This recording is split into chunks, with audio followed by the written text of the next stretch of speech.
Thank you.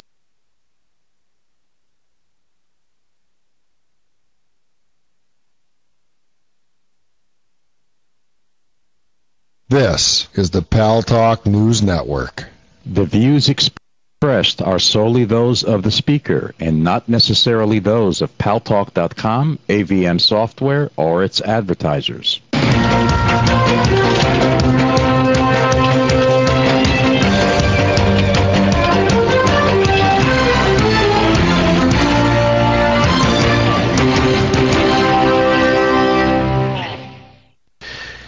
News Talk is online. News Talk Online is a production of paltalk.com, the largest multimedia interactive program on the internet with more than 4 million unique users on demand on iTunes and on YouTube and on Blip TV and on my blog, GaryBaumgarten.com, where you're encouraged to post your comments whether you agree with yours truly or not.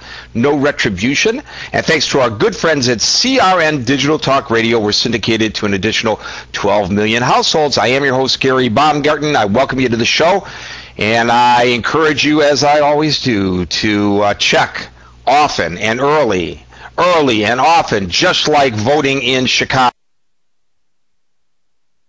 Our website, paltalknewsnetwork.com, paltalknewsnetwork.com, and click on that link at the top of the site. We're doing a little refining on it. It doesn't jump in your face any longer. Click on that link in order to join into the programming. If you're at CRN Digital Talk Radio or any of our fine internet radio affiliates, you want to get in on this one because we're going to be talking in just a couple of minutes about the brouhaha that's brouhahaing over the immigration issue here in the United States. If you go to paltalknewsnetwork.com, however, you will see several other very important stories. Breaking news, a 5th former New Orleans police officer has been charged in connection with the shootings on the Danziger Bridge in New Orleans following Katrina.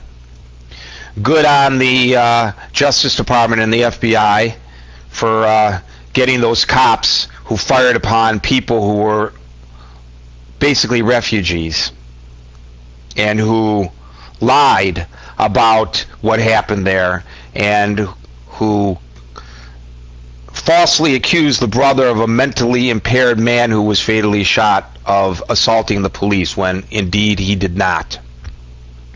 4 previous officers who were charged have already pled guilty. This is a 5th one. You will also see a whole slew of stories about British Petroleum, BP, and the oil spill in the Gulf of Mexico. It just gets worse and worse, the whole situation. If you stop and look at it in its totality, and we're updating that story more so than any other story at this time, you will see that this is not the first time that BP has been involved in spills and problems and violations of federal rules, and this is not the first time that the federal government has failed to enforce its own rules to protect the people and the environment. Pretty disgusting. And you will also see a breaking story there about a Pakistani army major who is being eyed and has been arrested and has resigned his commission, involved somehow in the plot to blow up Times Square May the 1st. And we've discussed many times on whose side do the officers, the command structure of the Pakistani army, where are their real loyalties? And we've already seen instances where they've been on the wrong side with regard to the Taliban in terms of the attempts by the United States to get Osama bin Laden and his al-Qaeda cronies near the Afghan border. This is very serious, and if, in fact, it turns out that this guy was involved, it's really going to strain relations with Pakistan. Well, let me frame the situation on the immigration debate in a way that I think is, to borrow a phrase, fair and balanced. But if I'm not, I'm sure you'll challenge me on it. So the state of Arizona enacts a law because they're frustrated at the inability of the federales, our federales, to stop the flow, or at least stem the flow, the gusher, like the one in the Gulf of Mexico, of illegal immigrants coming across the Rio Grande and elsewhere across the border between the United States and Mexico.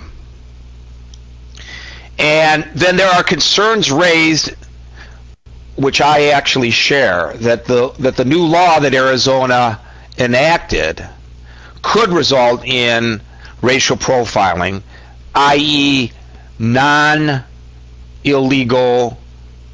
Latinos could be viewed with suspicion and even stopped and perhaps arrested by the police, even though they may be here legally because they don't have their passport or birth certificate with them to show where they were born.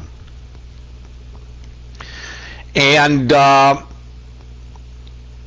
then you have the city of Los Angeles threatening an economic boycott of Arizona.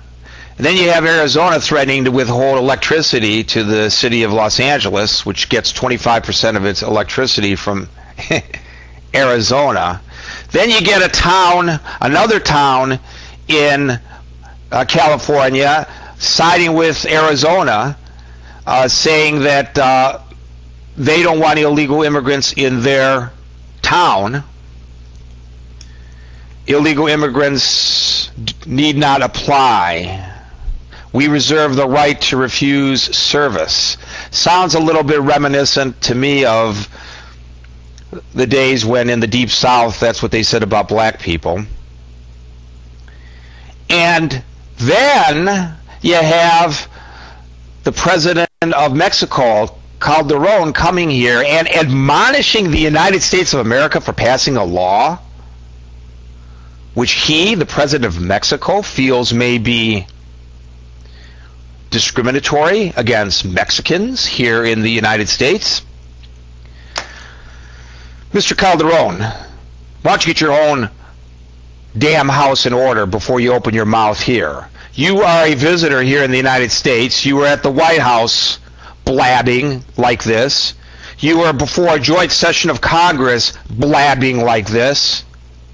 It's not your place to come here and tell us this is an issue that we can resolve ourselves. Thank you very much. And all these Mexicans wouldn't be coming over by the hundreds of thousands if it weren't for the fact that they are being economically deprived in your country, if it weren't for the fact that they fear for their lives because of the rampant drug war in your country. Perhaps if you put your house in order, President Calderon, they wouldn't be coming over here, and then there wouldn't be a need for a law such as the one that was enacted in Arizona.